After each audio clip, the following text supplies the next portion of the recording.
Bonjour, lecture du livre La suprême intention de Deverne Frank, édité à Neuchâtel en 1970. Chapitre 22. Quand Job eut sa captivité changée et fut rétabli dans son premier état, il fit une expérience qui devait avoir une très grande portée. Mais nous ne pouvons en apprécier l'importance nous-mêmes que si nous avons compris la suprême intention du Père de s'assurer la possession d'une glorieuse famille. D'entre tous les fils de Dieu, Job était l'un des plus précieux. Son histoire est pathétique.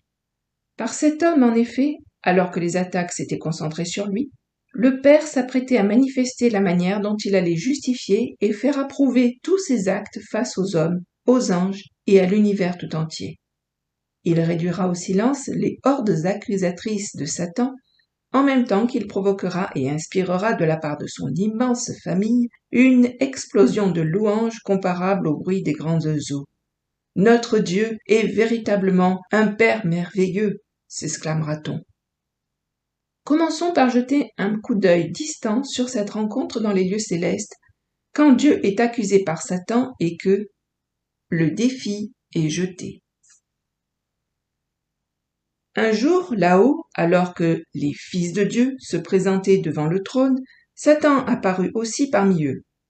Il vaut la peine ici de noter que c'est Dieu qui prend l'initiative de parler à Satan. « Dans tes allées et venues sur la terre, as-tu remarqué mon serviteur Job? Et il n'y en a point comme lui sur toute la terre. » Il peut paraître étrange que Dieu attire ainsi l'attention de Satan sur Job. N'était-ce pas faire de lui une cible pour son ennemi? Mais le Père savait déjà quelle serait la réaction de Job quand il serait effectivement atteint et jeté dans le creuset de l'épreuve. Il semble d'autre part que Dieu était au courant des griefs qui s'étaient accumulés dans le cœur de Satan quand il se présenta devant Dieu parmi les êtres célestes. En concentrant l'attention de son interlocuteur sur Job, Dieu fait crever l'abcès. L'accusateur profite immédiatement de l'occasion qui lui est donnée. La fidélité de Job est-elle vraiment à l'abri de tout soupçon? En émettant un doute sur ce point, Satan donne libre cours à la haine qu'il voue à Dieu. N'y a-t-il pas une faille dans la solidité des relations entre Job et Dieu? Est-ce pour rien que Job sert Dieu? Par cette insinuation, il pense embarrasser Dieu. Il prouve en tout cas qu'il avait déjà observé Job et qu'il était en train d'ourdir quelques noirs desseins. Non seulement il met en doute, avec un ricanement sarcastique, la pureté du caractère de Job, mais il prolonge son insinuation en mettant en cause le caractère même de Dieu. Tu payes les hommes pour qu'ils te suivent.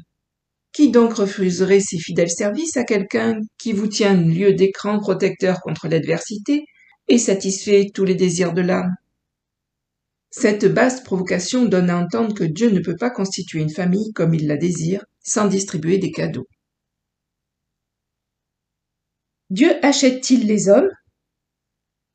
Réduit à sa plus simple expression, le point central de l'acte d'accusation peut se formuler comme suit. Notre Père peut-il vraiment gagner des fils à sa cause sans user de corruption et promettre monts et merveilles? Une telle accusation exige une réponse. Est-il vrai que Dieu doive faire appel à l'égoïsme de l'homme pour réaliser son dessein? Ne peut-il obtenir des fils qu'à force de douceur et de gâterie? Quelle audacieuse atteinte à la sainteté de Dieu! Satan, lui, fait appel à l'orgueil, à la crainte, à la sensualité, à la cupidité, et il insulte Dieu en prétendant qu'il doit utiliser des méthodes semblables. Abondamment pourvu d'infâmes appâts pour se procurer une clientèle, il accuse virtuellement Dieu d'en faire autant. Tel est notre adversaire. La question fondamentale dans le cas de Job est une question de relation entre l'homme et Dieu. Job appartient-il à Dieu pour l'amour de Dieu ou pour l'amour de Job? Satan insinue que les mobiles de Job sont inspirés par son propre bien-être et non par un désir de glorifier Dieu et de réaliser son dessein. Il pousse plus loin son défi. Tu l'entoures d'une haie protectrice et tu bénis le travail de ses mains. Le raisonnement de Satan est à la mesure de son propre cœur. Pour lui, si Job s'intéresse à Dieu, c'est surtout parce qu'il lui a accordé la prospérité et l'a comblé de toutes sortes de bonnes choses. En fait, Satan ne craint pas de faire cette suggestion. Laisse-le-moi un peu et nous verrons ce que deviendront ses protestations de loyalisme. Dieu répond en retirant la haie pour n'épargner que la vie de son serviteur. Toute la création fut ainsi invitée à observer l'arène dans laquelle Job allait être mis à l'épreuve. Anges, démons, fils des hommes, tous furent convoqués au spectacle. Et pendant des siècles, le monde a eu pitié du pauvre Job et s'est demandé pour quelle raison Dieu permettait une telle souffrance. Mais ceux qui se sont identifiés avec Christ de manière à partager son point de vue à lui, ceux-là ont compris ce qui se passait là. Nous pouvons presque les entendre dire « Quel privilège d'être choisi par Dieu, d'avoir les circonstances de sa vie réglées par lui, de telle sorte que l'adversité et les souffrances deviennent le moyen de lui donner gloire, honneur et louange. Lui seul est digne d'un tel hommage. » Nous devons nous souvenir ici que c'est seulement du côté de Satan et de l'homme que la relation entre l'homme et Dieu est controversée. Du côté de Dieu, il n'y a jamais de question sur ce point, car le Père connaît chacun des siens. Il avait déjà couvert du regard l'intervalle de temps qui séparait Job de sa pleine rectification, de son changement de captivité. Ce n'était pas Satan qui avait ouvert cette controverse. C'est Dieu qui avait pris l'initiative d'une crise qui, pour finir, allait justifier Job et réduire au silence les voix accusatrices du sombre royaume de Satan. Mais ce n'est pas tout. La victoire de Dieu, dans l'épreuve de Job, allait donner aux armées célestes l'occasion de faire éclater leurs louanges et de chanter de glorieux cantiques à celui qui se procure des fils à cause de ce qu'il est et non à cause de ce qu'il fait. Job prouve que les appas sont superflus. Pour l'observateur superficiel, le pauvre Job n'était qu'un agneau conduit à la boucherie. Tel est le point de vue humain. L'ennemi cherchait à faire croire que ce n'était pas Job qui était mis à l'épreuve, mais Dieu. Un Dieu juste et droit peut-il, de propos délibéré, laisser souffrir ses propres enfants? La vie de Job devient le champ de bataille sur lequel le Père démontra qu'il allait s'entourer d'une grande famille prisonnière de son amour et qu'il n'avait nul besoin pour cela d'engendrer dans les cœurs l'espoir d'un gain personnel ou la crainte de ce qu'il pourrait perdre. Celui qui ne s'est jamais ménagé lui-même n'allait pas ménager Job. Il voulait seulement le soumettre à des tests destinés à purifier ses mobiles. Dieu n'a que faire de ces mobiles charnels qui inspirent habituellement les hommes quand ils veulent se constituer une clientèle. Sa méthode, c'est de se révéler à ses enfants comme absolument dignes de leur amour et de leur confiance. Oh, si nous pouvions voir dans quelle étroite intimité il se trouve, comme un père avec chacun de ses fils au temps de l'adversité ou à l'heure de la correction. Quelle révélation! Il n'y a que ce si grand amour de notre céleste Père qui puisse astreindre un fils à ce terrible creuset de la souffrance, car il sait à quelle gloire ce creuset le prépare. Nous autres pères humains, nous ne savons que trop bien comme nous sommes enclins à épargner ce que nous aimons. Et quand nous nous laissons aller à ce penchant, c'est si souvent nous-mêmes que nous épargnons. Certains hommes ont une très grande valeur aux yeux de Dieu, et une place tout à fait spéciale dans son plan. Seul sans doute un homme de ce calibre peut être donné en spectacle à tous les yeux du monde invisible. Pourtant, quiconque a pris sa place avec Christ dans les lieux célestes se rend bien compte que le cas de Job n'est pas unique. La nature même et le caractère du Père exigent que tous ses fils soient éprouvés et changent de captivité avant de pouvoir le connaître pleinement comme Père. Le plus grand besoin de Job. L'histoire de Job a été utilisée pour illustrer presque toutes les expériences, presque toutes les situations qu'il est possible de rencontrer dans la vie chrétienne. Les uns prétendent que Job avait besoin d'être sauvé, les autres insistent pour dire que c'est la guérison qu'il lui fallait. D'autres encore discernent chez lui le besoin d'être détaché des biens matériels ou de faire preuve de plus de patience dans la tribulation. Le récit révèle effectivement ces différents besoins comme faisant partie intégrante de l'expérience de Job. Mais il y a une leçon fondamentale que nous devons tirer de ces interprétations courantes de ces malheurs. La voici. Les hommes sont toujours, comme Job, beaucoup plus conscients de Job, d'eux-mêmes, qu'ils ne le sont de Dieu. Les prédicateurs et les docteurs de l'Église n'ont guère l'habitude de souligner ce que Dieu entendait réaliser par Job. Ils soulignent plutôt ce dont Job avait besoin que Dieu fasse pour lui. Qu'aucun homme ne s'imagine être tout à fait au point dans l'idée qu'il se fait de la vie ou de sa destinée tant qu'il a encore son centre en lui-même et qu'il croit pouvoir utiliser Dieu à son profit. Ce que nous sommes vient au jour de soi-même. Nous ne pouvons pas le cacher, pas plus que nous ne pouvons cacher nos préférences, l'ordre des priorités que nous nous sommes fixés. Nos paroles et nos actes révèlent si c'est à Dieu ou à l'homme que nous donnons la première place. Le retournement de la captivité de Job a quelque chose d'une démonstration, d'un modèle. Dans un sens, si Dieu le mit dans le creuset, c'était pour faire voir quelle suprême rectification doit encore être accomplie en nous si nous voulons réaliser sa suprême intention. Selon toute apparence, au début de l'histoire, Job n'avait pas encore choisi le chemin de la croix qui s'enracine par l'expérience. Il n'avait pas son centre en Dieu et ne connaissait pas le mode de vie céleste. D'un bout à l'autre de son épreuve, chaque circonstance de son expérience était comme un jalon de plus en direction de son point culminant. En avançant d'un chapitre à l'autre, la vraie nature de son problème apparaît plus clairement. C'est dans le chapitre 29 que le Saint-Esprit met le doigt sur le point névralgique. Dans les 25 versets de ce chapitre, Job utilise 50 fois le pronom personnel ou l'adjectif possessif. C'est la vieille philosophie d'Adam qui rapporte tout à soi. Job était absolument aveugle de son besoin le plus pressant.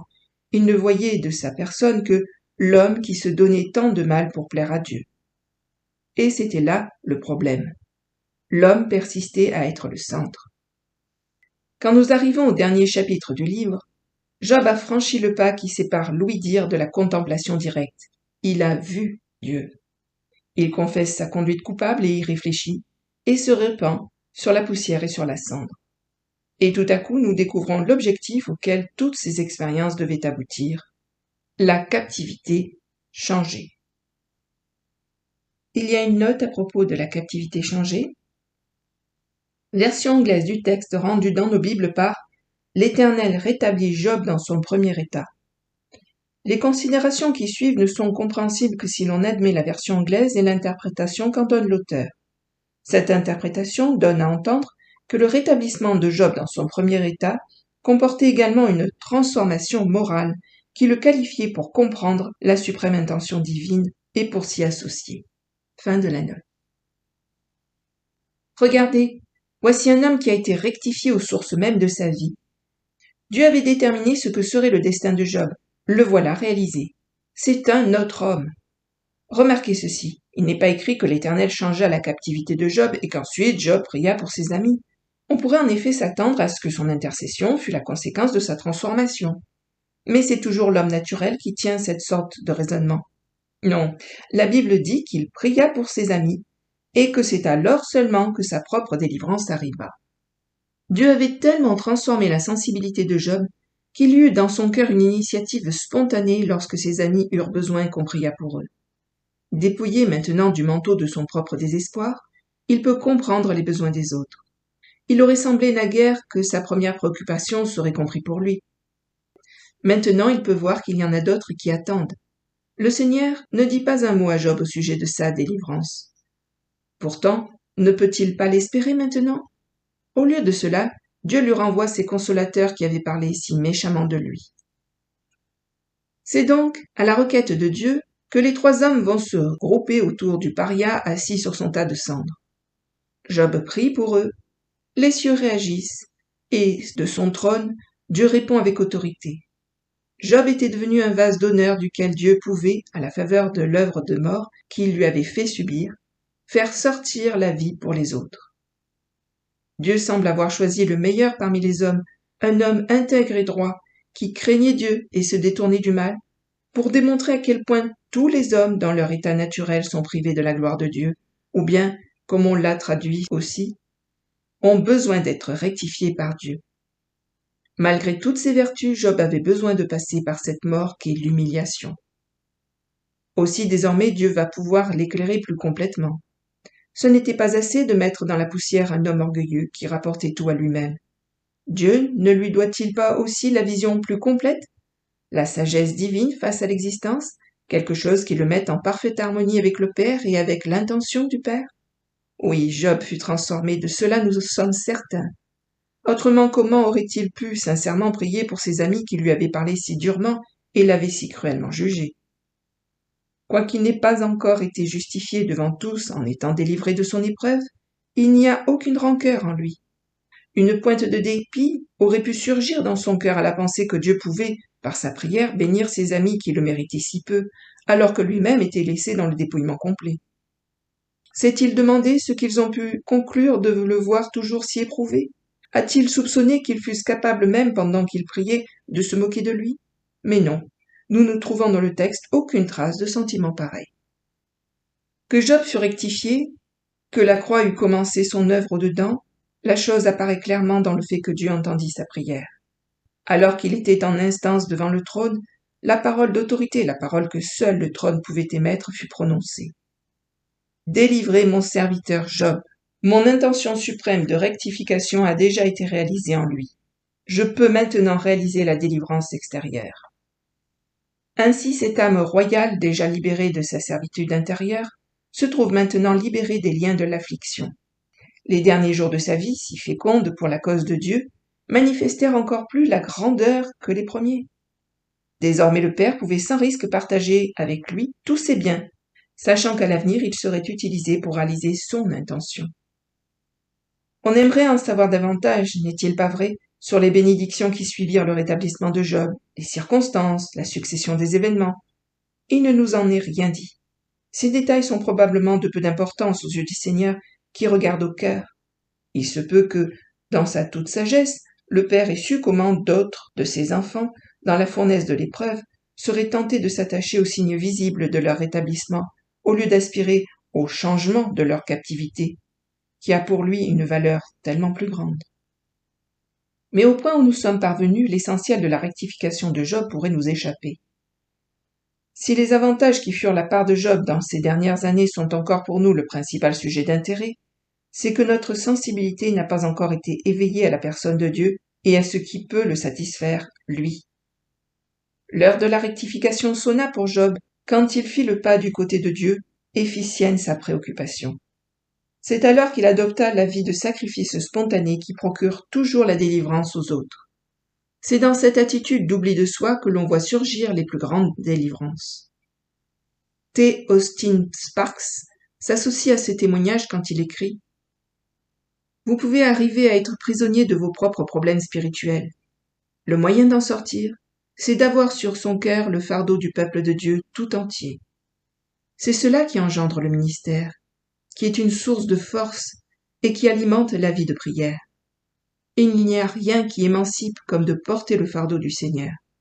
Est-ce le cas pour vous, ou bien êtes-vous encore en train de barboter dans les affaires du royaume, jouant avec les galets du rivage au lieu de gagner la haute mer, pénétrant avec Dieu dans les eaux profondes des grandes choses qui remplissent son cœur?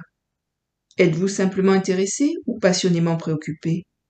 Vous contentez-vous de passer des heures agréables ou portez-vous vraiment sur votre cœur les besoins de Dieu dans son peuple?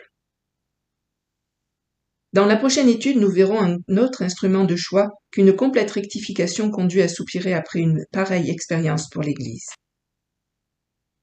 Il y a une petite note. Une étude plus poussée sur ce sujet de changement de captivité peut s'alimenter au texte suivant. Éphésiens 4, verset 8, Psaume 68, verset 19, 2 Corinthiens 10, verset 5, Romains 7, verset 23,